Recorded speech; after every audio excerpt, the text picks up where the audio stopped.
IRB3, BBSE3, CXSE3 e PSSA3.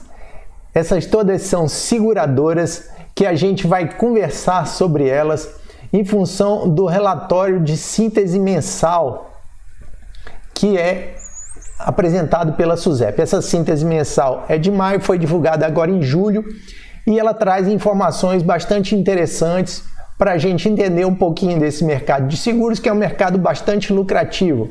Embora tenha algumas empresas aqui que a gente vai ver rapidamente, empresas que são listadas no mercado e que não têm um desempenho bom em função de alguns problemas, como é o caso do IRB3. E aí, nessa linha, se você gosta de estudar empresas, você gosta de entender como elas funcionam, inscreva-se aqui no canal, se você ainda não fez sua inscrição, porque a gente trata de empresas, trata de renda fixa, trata de investimentos em geral, economia e sistema financeiro. Mas antes de continuar, eu quero deixar claro que aqui não se trata de nenhuma indicação de compra, venda ou manutenção de qualquer ativo, muito menos de consultoria de qualquer natureza. Então, vamos lá dar uma olhada no vídeo e ver o que aconteceu com o mercado de seguros em maio e ver como é que estão as perspectivas, né? Primeiro ponto que é interessante a gente olhar é como se distribui o mercado dos prêmios de seguro, né? Então, tá aqui, olha, mercado dos prêmios, 54% são os seguros chamados pessoais. Os fundos de previdência, eles têm um impacto muito grande nesse percentual, tá? Eles respondem por uma parcela muito grande disso aqui. Depois vem o ramo de danos, certo? Aí vem o ramo de capitalização, que também é controlado aqui pela SUSEP, que responde até por um percentual considerável, 8%, e tem mais um pedacinho aqui de previdência. É interessante porque a gente tem que dizer, o VGBL ele está classificado aqui, ó, VGBL, nessa parte de seguros, tá? VGBL. E a previdência fica só com o PGBL, tá? Então vamos dar uma olhada aqui como é que foi o mercado agora, né? Então no mês de maio, veja só, você teve uma receita de 29 bilhões, né? Aqui nós temos uma receita de 29 bilhões e teve um crescimento em relação a abril desse ano de 15%, que é um crescimento bastante forte, e com relação a maio do ano passado foi de 20%, né? Bom, vamos dar uma olhada agora na questão dos prêmios, né? Vamos ver como é que eles estão arrecadando esses prêmios e como é que está a distribuição. Olha só, aqui como eu havia falado, ó, na parte de seguros de pessoas, certo? Na parte de seguro de pessoas, você tem aqui o VGBL. Olha só a participação dele. No ano de 2021, o acumulado até maio, né, foi 48,9 bilhões, enquanto que o acumulado de 2022 já está em 56,9 bilhões.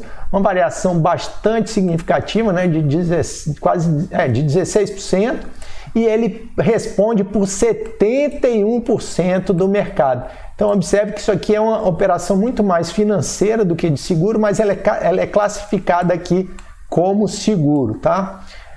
Isso aqui tem umas características, por sinal tem um vídeo meu aqui falando sobre VGBL, e se você gosta desse tema aí, quer aprender um pouquinho mais, dá uma olhada lá. Bom, e aí nós temos aqui os seguros de pessoas, tá? Os seguros de pessoas, você tem lá, olha, vida, prestamista, e prestamista é aquele, para quem não conhece, é aquele seguro que é feito quando a pessoa faz uma operação de crédito consignado, tá? Observe aqui que houve um crescimentozinho, mostrando que ainda está firme o mercado. Seguro de vida também, crescimento, né, com relação ao ano passado. Acidentes pessoais, está um pouquinho de crescimento também, 10%. Aqui, e a gente vê aqui no geral, né, 28,9 bilhões para 79 bilhões. Então, o segmento de seguros está arrecadando. E um negócio, vamos dar uma olhada também aqui no segmento de danos, e aí a gente tem dois aqui que são bastante interessantes da gente olhar, que é o de automóveis, né, que tem aqui, ó, 14 bilhões de arrecadação, passou para 18 bilhões, um super crescimento, e ele participa aqui de quase metade, né, quase metade do segmento de, na realidade, 44%, né, enquanto fica 56% aqui para os demais, sendo que dentre esses demais aqui, você tem o rural, né? Rural que participa com 10% e ele tem embora a quantidade de prêmios arrecadada, veja que comparativamente aqui ao prestamista, ainda é bem, né? Você tem quase metade do que você pega com o prestamista, com as operações de crédito consignado, você vê aqui no rural, né? Bom, vamos olhar aqui também o seguinte, vamos dar uma olhada na sinistralidade, que isso aqui é interessante, que é o seguinte, olha só. Isso aqui é a sinistralidade do rural. A grande empresa que trabalha com rural é a BB Seguridade, né? Ela que opera mais forte no rural. E aqui a gente observa que está o seguinte, isso aqui é em comparação aos prêmios arrecadados. Então, eu pego a quantidade de prêmios e vejo quanto que foi de perda. Então, se eu passar aqui, se a gente imaginar uma linha aqui até aqui, mais ou menos, na faixa dos 100%, você vai observar que esse período aqui mais ou menos ficou de fora e esse aqui extrapolou. Então, ela tem que, ou outras linhas de crédito, outras linhas de seguros são usadas para bancar isso daqui, né? Esses pedaços aqui, ou ela usa também o acumulado, que foi o dinheiro que ficou nessas épocas aqui em que ficaram a menor, né?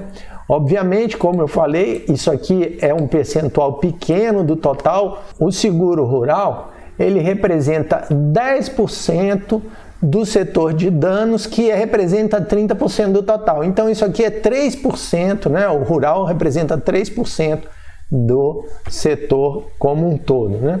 Então, aqui, do setor de seguros como um todo, o que dá uma certa dá uma certa tranquilidade. Agora, quando a gente vai para outros seguros, é que é interessante. Vamos observar isso aqui, olha. Esse aqui é o seguro de pessoas sem o VGBL, tá? Porque não faz sentido realmente, porque a sinistralidade, olha só. Isso aqui, na época lá da crise de saúde lá, ela ficava aí na faixa, ela chegou ao pico de 61%. Então, se a gente olhar na média, se eu fosse passar uma média aqui, ela ia estar na faixa de 30 e poucos por cento, no máximo, 30 e poucos por cento, seria um bom número para dizer que tem uma média aqui. Isso aqui foi uma situação extraordinária, né? E que já foi embora. Então, observando aqui esse resultado, a gente vê como esse setor de seguros pessoais, ou seja, ele só devolve em torno de 30 e poucos por cento de sinistro dos prêmios que arrecada. Então, é um setor que tem margens bastante tranquilas, né? Bastante folgadas. Existem outros setores que não são assim, né? Se a gente olhar aqui, os segmentos, né? Vamos dizer assim, seguro de danos, a sinistralidade aumenta, porque aqui nos danos está considerando o quê? Está considerando também a parte rural, né? Então aqui, se você pegar, mas mesmo assim, se você soma tudo com aqueles 300% lá que deu no rural, você não bate aqui nos 100% que estaria mais ou menos aqui. Então você tem uma margenzinha. Obviamente que essa margem aqui é o quê? Essa margem aqui é a questão vai ser usada para pagar os custos, porque isso aí tem um custo comercial, a parte de seguros tem um custo comercial que é considerável, né? O custo de vendas disso aí vários comissionamentos e tudo mais. E aí, quanto mais a seguradora consegue ser eficiente nisso, consegue fazer a informação chegar a mais gente, fechar mais contratos online, ela tem mais resultado, né? Enquanto mais ela se afasta das comissões e dos custos, mais ela tem de resultado contábil favorável. Então vamos dar uma olhada agora em algumas empresas aqui. Eu selecionei rapidamente, a gente vai dar uma olhada vamos começar pela Porto Seguro, né? Pela Porto, né? Que era Porto Seguro, agora chama Porto. A última cotação aqui foi na casa dos R$17, 17,61. Lembrando aqui que ela está nas mínimas, né? Está nas mínimas, a mínima de um ano, né? De 52 semanas. E ela tendo chegado a R$ 28,37, né? Aqui, o que mais? A gente tem o lucro por ação, veja, R$2 aqui por cada ação de R$19 ou de R$17, ela está dando um lucro de R$2, o que leva a um PL, deixa eu até ajeitar aqui para ficar melhor para a gente. Aqui, ó. Então, eu tenho aqui, ó, um lucro por ação de R$2,20 para um preço de 17, o que leva a um preço-lucro de 7,99. É um multiplicador interessante, um múltiplo interessante aqui. E o preço sobre valor patrimonial, ela também está bem próximo aqui, ó. Está com 1,22 do seu valor patrimonial. Nas seguradoras tem uns dados interessantes aqui, por exemplo, se a gente olha a margem bruta, em geral, margem bruta é 100%, ela teve uma margem líquida pequena, deve ter tido bastante gasto nesse período aí com sinistralidade. E aqui, cadê? E aqui a gente vai para o retorno. Nós vamos aqui para o retorno, aqui ó, retorno sobre o capital, que está aí na faixa de 15%, né? 15%. E ela paga dividendos e por esse preço atual, os dividendos que ela pagou no ano passado representariam 5,3%. Tá? Então lembrando, o negócio de seguro que dá um giro aí, né? Quer dizer, o dinheiro que fica arrecadado dos prêmios, ele é guardado para pagar os seguros e quanto maior a taxa de juros, maior é o ganho em cima desse pagamento de seguros. Esse é um setor que o Warren Buffett, né, que é um mega investidor americano, ele gosta bastante justamente por essa capacidade que essas empresas têm de obter recursos. E com os recursos que elas obtêm, a empresa dele, né, porque ele tem uma holding, ela usa desses recursos para fazer a aquisição de outras empresas. Bom, voltando aqui, vamos dar uma olhada rápida na Caixa Seguro, que teve lá a oferta pública, né? Ela vendeu suas ações lá na oferta pública, lá, mas ela está perto das mínimas, né? Então a Caixa Seguro está perto das mínimas, né? Está ali com 6,83. A mínima foi 6,64. Vamos dar uma olhada mais aqui. O lucro por ação está na faixa de 67 centavos. Observe o seguinte, a Porto estava com 2,20, mas o valor dela é 17. Aqui está com 67 centavos e o valor é 6 e pouco. É tanto que, ainda fazendo essa relação, isso aqui a gente enxerga nesse indicador aqui, ó, preço-lucro. Então, no preço-lucro está 10,14, tá? E no preço sobre valor patrimonial, ela ainda está mais cara, e eu vou botar entre aspas aí, ela é cara comparativa com a Porto, nesse parâmetro. Aliás, na realidade, ela está cara nos dois, em termos de lucratividade e em termos de preço sobre o valor patrimonial. A Porto está mais barata nesses dois indicadores, tem que ficar claro. Por quê? Porque o indicador da Porto está menor para cá, né? E está menor para cá, certo? Então, isso aqui são indicadores importantes de você dar uma olhada. Com relação à margem líquida, ainda não tem uma informação, está uma margem líquida zero aqui, não sei se essa informação está correta, mas o retorno, certo, sobre o patrimônio está 18%. E o retorno com dividendos está em 7,9%. Então ela deu bastante dividendos. Ainda é uma empresa nova, assim, não em termos de mercado de seguros, que ela está há vários anos, mas é nova em termos de bolsa. Vamos dar uma olhada na próxima agora, que é o IRB, né? O Instituto de Resseguros do Brasil, que é o IRB. Tá aqui, olha. Cotação 2,16 está próxima das mais baixas cotações, né, desse papel, e que foi a 2,03, e no último ano, nessas últimas 52 semanas, ela chegou a R$6, né? Foi o máximo que ela chegou. Ela está dando prejuízo por cima de prejuízo, porém, assim, isso não é informação para uma análise, né? Porque, por exemplo, se eu pegar aqui,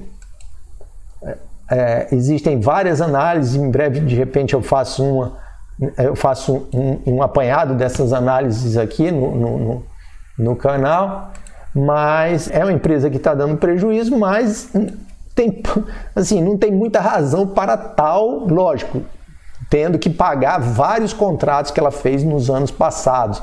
Então, ela tem um saldo negativo aí de contratos que foram mal feitos, houve fraude, enfim, é uma confusão que houve nessa empresa que está sendo remodelada, está sendo reorganizada e, sim, por isso que ela também está com múltiplos aqui, ela está sendo vendida abaixo do valor patrimonial. Obviamente, tem que lembrar sempre que o valor patrimonial, por exemplo, esse valor patrimonial de 2,91, o valor patrimonial, tem que lembrar aqui o seguinte, vou só passar uma coisa aqui para você. Ela tem esse patrimônio líquido aqui, olha. Ele tem esse patrimônio de 3,7 bilhões de reais nos últimos 12 meses, né? 650 milhões de prejuízo. De onde é que vai sair esse prejuízo aqui? Esse prejuízo aqui vai sair dos 3 bilhões e 690 milhões que ela tem de patrimônio. Então, por exemplo, se ela continuar dando prejuízo, esse patrimônio vai reduzindo. Então, a relação preço sobre patrimônio, ela pode não ser um bom indicador. Mas fica aí para quem gosta de correr mais risco, é uma empresa que, se for sanada, como a gente viu naqueles quadros lá de resultado, ela tem um custo teoricamente baixo, porque ela não tem que vender nada, né? Teoricamente ela recebe os seguros que vêm das outras seguradoras. Agora vamos para uma das queridinhas do mercado aí, que é a BB Seguridade. Então nós estamos aqui com a BB Seguridade, BBSE3, e nós vamos ver aqui, olha, 27,01, ela está perto das máximas das últimas 52 semanas, chegou a custar R$17,70, então quem comprou nesse precinho aqui deve estar muito feliz. E ela tem a seguinte característica, olha só. Ela tem um lucro por ação parecido, né? Parecido com o da Porto, certo? Ela tem um valor patrimonial maior, e vamos ver aqui, só que ela está bem mais cara, tá? Ela está bem mais cara aqui do que a Porto, tanto no múltiplo de preço-lucro, ou seja, ela está sendo vendida a 13 vezes o lucro que ela gera, e ela está sendo vendida a 6,4 vezes o seu valor patrimonial. Com relação ao dividendo, olha só, ela está com o dividendo de 5,4. E com relação ao retorno sobre o patrimônio, ela está com um retorno sobre o patrimônio de 49%. Observe aqui o seguinte, esse retorno sobre o patrimônio de 49%, você pode dizer, poxa, mas que super retorno sobre o patrimônio, ele é compensado para baixo, quer dizer, ele joga esse retorno para baixo com esse indicador aqui, ó, tá? Com o valor que esse indicador aqui é o preço sobre valor patrimonial. Ficou cortado aqui, eu vou trazer para vocês aqui. Olha só, é o preço sobre valor patrimonial, tá? Então, esse preço sobre valor patrimonial está me dizendo o seguinte, que ela está sendo vendida bem longe do valor patrimonial dela. É claro, se o valor patrimonial dela é 4 e ela está sendo vendida por 27, dá exatamente 6,4 vezes, né? Aqui, ó, 6,4 vezes. O que acontece? Esse retorno sobre o capital, você diretamente não pega porque você não está comprando essa empresa pelo valor de capital. Então, se você olhar esse retorno aqui, se você pega aquele retorno lá da Porto, por exemplo, ele é de 15%, mas o papel está sendo vendido a uma vez 1,2, eu acho. Vamos até dar uma olhada aqui. Está sendo vendido aqui a 1,2 vezes o valor patrimonial, olha só. Cadê o Porto? Aqui, olha. Vamos lá. 1,2, certo? Então, o que acontece? É como se você tivesse com aproximadamente 5 vezes, na realidade é isso mesmo, 5 vezes aquele retorno sobre patrimônio que está aparecendo para Porto comparado com esse aqui. Veja, eu estou comparando os dois retornos sobre patrimônio, tá? Então, se você quiser olhar o retorno sobre patrimônio, você tem que comparar esse de 49 tem que ser comparado com o retorno sobre patrimônio da Porto de 5 vezes aqueles 15% que ela dá ali. Então, tá aqui, olha. Aqui ela dá retorno sobre patrimônio de 15%. Cadê? Olha, 15%. Então, o que é importante daqui entender é o seguinte. Só que antes disso aí eu quero dizer o seguinte. Deixa aqui nos seus comentários se você investe em alguma seguradora e se investe em qual delas, que é para que o algoritmo veja o engajamento desse vídeo aqui, tá bom? Bom, então voltando aqui só para concluir, é claro que o que o pessoal deve estar olhando é o resultado esperado dessas empresas. Então, a BB Seguridade, as pessoas estão com a expectativa muito grande de um retorno maior, e a BB Seguridade ela é conhecida por fazer um pagamento muito grande do seu lucro na forma de dividendos. Então ela faz uma transferência muito grande, inclusive porque esse lucro vai para o maior acionista da BB Seguridade, que é o Banco do Brasil. Então o Banco do Brasil pega esse lucro e joga lá para dentro da sua equivalência patrimonial para poder ou operar ou transferir para os acionistas do Banco do Brasil.